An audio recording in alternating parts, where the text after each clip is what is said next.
Once upon a time there was a king, surrounded by a large forest with all kinds of animals. One day, the king sent a hunter into the forest to shoot deer, but he did not return. The king said, perhaps he encountered some misfortune? The next day, the king sent 2 other hunters to look for the first hunter, but they both disappeared. On the 3rd day, the king summoned all the hunters in the area and said, "Go throughout the forest, Dawn and number 39. Miss a single bush, and search until you find 3 people." In that group of hunters, no one returned, and even the group of hunting dogs that followed did not see any cubs. From that day on, no one dared to go to the forest anymore. The forest became dark and lonely. Rarely do people see the shadow of an eagle or a falcon flying above the forest. Many years have passed. One day a strange hunter came to see the king, asking him for food and drink so he would be ready to go into that dangerous forest. But the king did not want to agree, so he said, "That forest is full of mysteries. I am afraid that you will also encounter misfortunes like those who went before. You will not be able to find a way out." The hunter said, "Your Majesty, I would like to take a risk. I Dawn and number 39. Know what to fear." The hunter took the dog into the forest. After only walking for a while, the dog smelled the animal and number 39's tracks. After following the trail for a few steps, he immediately saw a deep swamp blocking his way. While people and dogs were still hesitantly trying to find a way forward, a naked arm emerged from the water, reached out and grabbed the dog and pulled it into the water. Seeing that, the hunter returned and called 3 more people to bring buckets to drain the lagoon. When the lagoon dried up, they saw a forest man lying at the bottom. His skin was dark brown like the color of rusty iron. His hair was long to his knees. His hair covered his whole face. They used ropes to tie him up and immediately took him to the palace. People were excited about the forest people.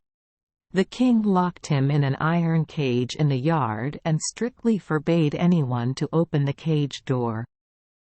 Anyone who disobeyed the order would be beheaded. The key to that cage is kept by the queen. From now on, everyone can go to the forest with peace of mind. The king has an 8-year-old son. One day, while playing football in the yard, the prince accidentally let the ball roll into the cage.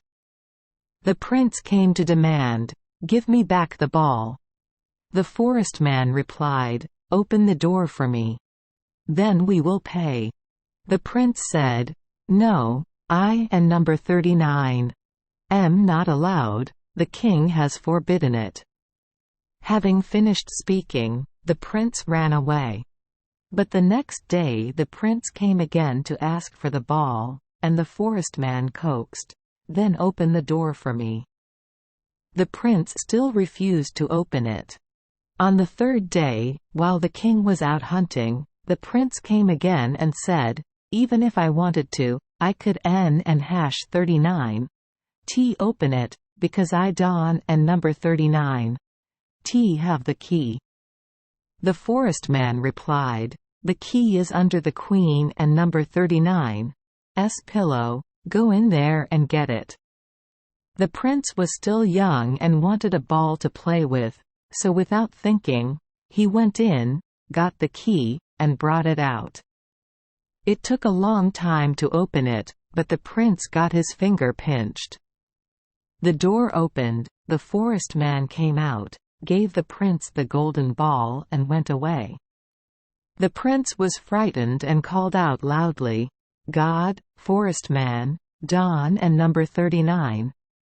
Go, otherwise I will be beaten." The forest man turned back, picked up the prince, put it on his shoulders, and walked straight into the forest. When he returned from hunting, the king saw that the cage was empty, so he asked the queen why. The queen still didn't and #39 know what was going on, so she went to look for the key, but the key was no longer there. The queen called her son, but there was no response. The king sent people to look for him, but they could not find the prince. The king immediately knew what was going on. Now a heavy atmosphere of mourning covers the entire palace.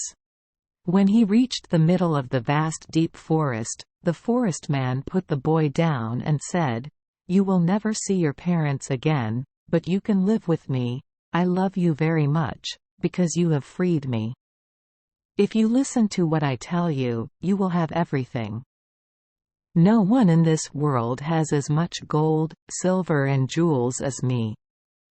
The forest man used dry moss to make a nest. The boy lay in the nest and fell asleep. The next morning, the forest man led the boy to a well and said, "You see, the water from the well is as clear as crystal. You sit here guarding the well, Don and number 39. Let anything fall into it, otherwise the well will become unholy. Every evening I will come to see if you have done as I told you." Sitting on the edge of the well, every once in a while the boy would see a goldfish or a golden snake swimming to the surface. Please also be careful not to let anything fall into the well.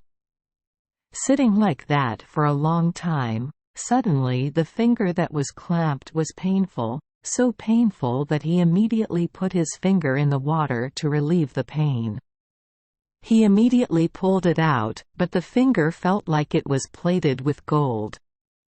Cleaning but not clean.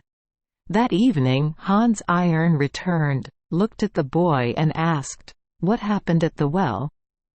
The boy replied, "Nothing, nothing." He hid his finger behind his back so the forest people wouldn't and #39 see it.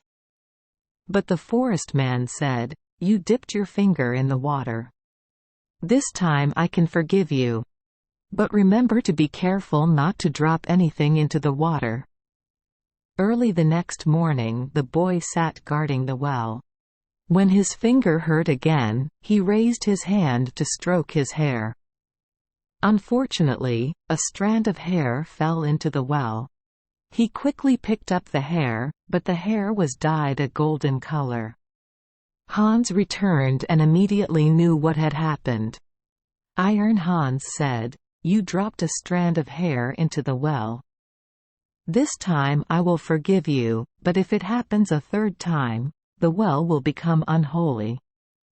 Then you won and number 39 be here with me anymore."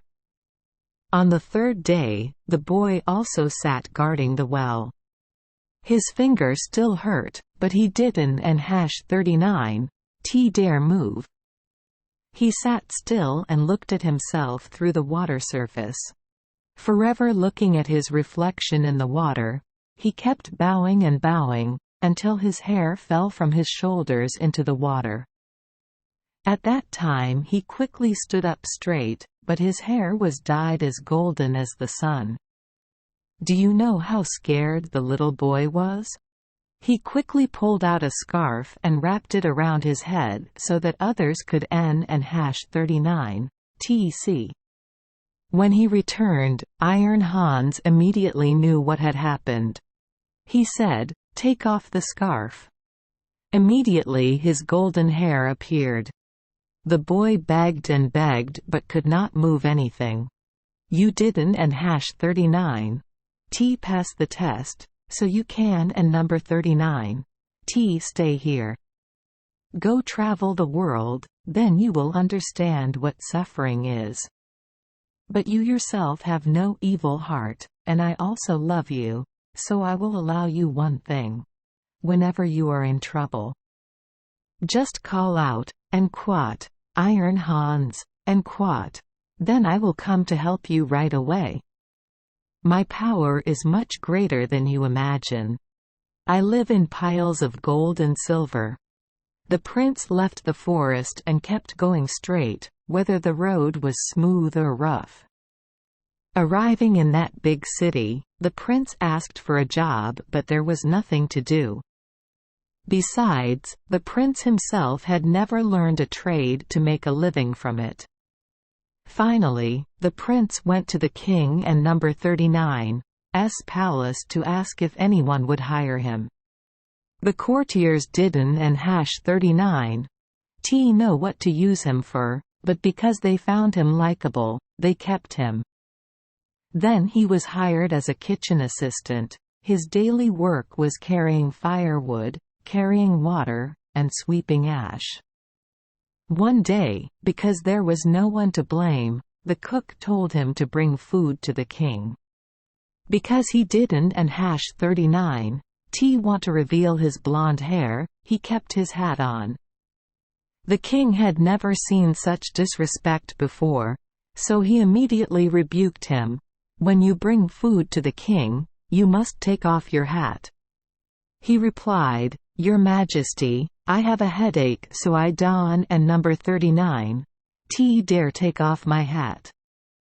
The king immediately called the chef and scolded him. Why would he hire such a person to help him?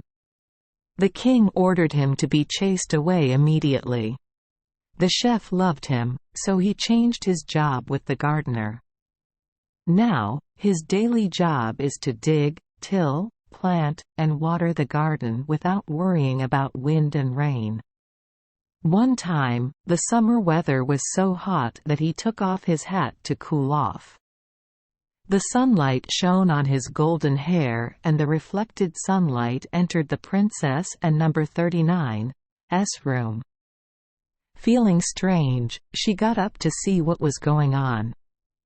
She saw a guy and immediately called out, "Hey guy, bring me a bouquet of flowers."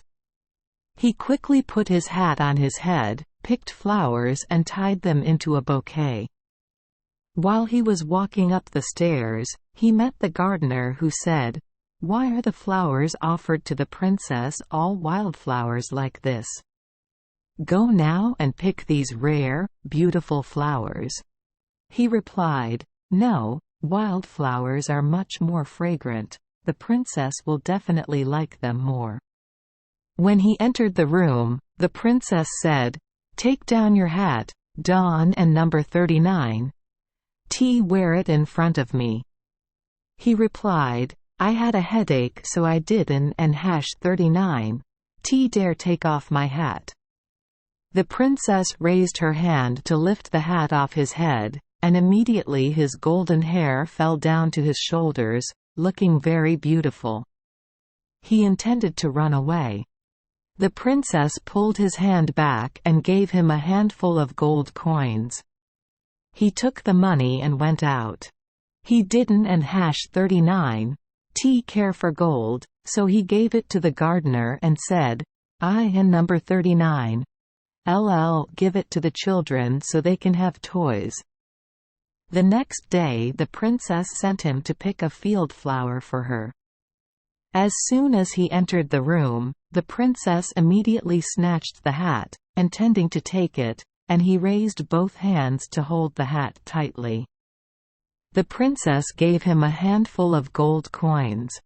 He also did not keep that money. He gave it to the gardener to take home as a toy for his children.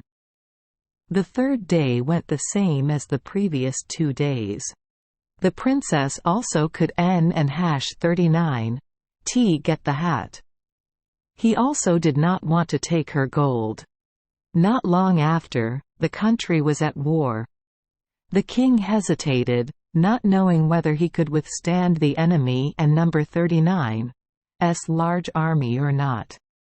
The king summoned hundreds of families. The gardener said, "I am a mature boy, so I am ready to fight the enemy. Please give me a horse." Seeing that, the others burst into laughter and said, "When we finish the battle, we will leave a horse behind, then go to the barn and get it." When everyone had pulled away, He got into the ship and led the horse out. It was a lame horse with one leg and a limp. He jumped on the horse and went into the deep forest. When he reached the forest gate, he called out, "Iron Hans, Iron Hans, Iron Hans." The Golden Man and number 39's call echoed throughout the forest. Just then the forest man appeared and said, "What do you want?" "I need a war horse to fight the enemy. Horses will be available soon, and much more." The person returned to the forest. Just a moment later, the stable master brought out a war horse from the forest. The horse and number 39's nostrils flared, making it seem difficult to hold the reins. Following the horse was a whole army of iron armor and shining swords. He handed the lame horse to the stable master, then jumped on the war horse and led the army away. When he approached the battlefield, most of the king and number 39's soldiers died, and the survivors had to retreat. He and his army rushed forward like a whirlwind and defeated the enemy army, not leaving a single enemy alive. Instead of returning to the palace, he and his army took a detour back to the forest. He called out loudly, "Iron Hans, Iron Hans, Iron Hans." The forest man appeared and asked, "What do you want?" "Take your men and horses. Give me back my lame horse." His demands were all satisfied. He rode back on horseback. When the king returned to the palace, the princess came out to celebrate the victory. But the king said, "I am not the one who won the victory. During the battle, a strange knight brought troops to help me." The princess really wanted to know the person and number 39's whereabouts. Because he didn't and #39 know clearly, the king said, "That person was busy fighting the enemy, so I haven't and number 39 seen him again." The princess asked the gardener about the strange rider. He smiled and said, "That person was riding a lame horse and had just arrived here." Everyone saw this and laughed, and quote, "The limping guy is back," and quote, and they asked sarcastically, and quote, "The whole time you were sleeping in some bush?" And quote, he replied, "I fought bravely, otherwise the country would have been in danger." When the others heard it, they burst out laughing even more. The king said to his daughter, "I intend to announce the news that the king will celebrate the victory for 3 consecutive days. On that occasion I will throw a golden apple, who knows, maybe that strange knight will come." Knowing that the king was holding a festival, the young man went into the forest and asked Iron Hans, "What do you want?" "I hope to catch the apple that the princess threw during the festival." Iron Hans replied, "You can consider yourself satisfied. But when you come, remember to wear red armor and ride a majestic pink horse." On the festival day, the young man rode his horse and mixed in with the knights so no one recognized him. The princess came out and threw the golden apple at the knight. He was caught immediately and rode away. The second day, Iron Hans let him wear white armor and ride a white horse. This time, he caught the golden apple immediately, then spurred his horse and ran away.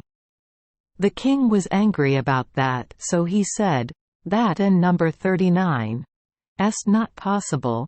The person who caught the golden apple must come before me and present their name. Otherwise, if you run away, you will be chased. If you don and number 39's turn back voluntarily, you will be stabbed to death." On the third day, Iron Hans gave him a set of black armor and a black horse. This time he also immediately caught the apple. Then he rode away, but the king and number 39's soldiers immediately chased him. There was a person who chased him closely and stabbed him with a sword, injuring his leg, but he still escaped. The horse was scared, so it kept jumping up and down, causing him to drop his helmet, revealing his golden hair. The king and number 39's soldiers turned their horses back to tell the king everything. The next day, the princess asked the gardener about that strange guy. He said, "That and number 39's a strange owl guy. He and number 39's just a gardener, but he got to go to the ball. For several days in a row, I even caught a golden apple and brought it home and showed it to my children." The princess told her father the story. The king ordered him to come. When he put on his helmet, the princess walked up to him, lifted it off. His golden hair was revealed. His golden hair fell down to his shoulders. His hair was so beautiful that everyone was surprised. The king asked, "Are you the knight who comes to the festival every day, wears a different color of outfit every day, and is the one who catches the golden apple?" He replied, "Yes, it is you, and these are 3 apples." He took an apple from his pocket and offered it to the king and said, "If your majesty does an and hash 39 believe me, this wound could be evidence that one of the soldiers chasing me stabbed me in the leg with a sword. I am also the knight who came to help the king defeat the enemy. If you have these actions, you are definitely not a gardener. Please tell me who your father is?" "My father is the king of a powerful country. I will have as much gold, silver and jewels as I want." The king said, "Now I understand. I am grateful to you, so can I do anything to please you?" He replied, "Your Majesty, I hope to marry the princess." The princess smiled and said, "You went straight to work, but when I looked at your blonde hair I immediately knew you could n and hash 39 be a gardener." She walked closer and hugged and kissed him. The king and queen who gave birth to him also attended the wedding. They thought they would never see the prince again, but now they met their son again, so they were extremely happy. While everyone was sitting around the banquet table, the music suddenly stopped, the door slowly opened, and a majestic emperor walked in, followed by a crowd of entourage. Huang walked up to the young man, hugged and kissed him and said, "I am Iron Hans, the man who was bewitched and transformed into a wild forest man. You have freed me. So all the gold, silver and jewels I have, I will give you as a dowry." Thank you for joining us for today's fairy tale. We hope these stories bring joy and meaning to your day. If you love our channel, please hit the subscribe button so you won't miss any exciting tales. Wishing you a good night and sweet dreams. See you in the next story.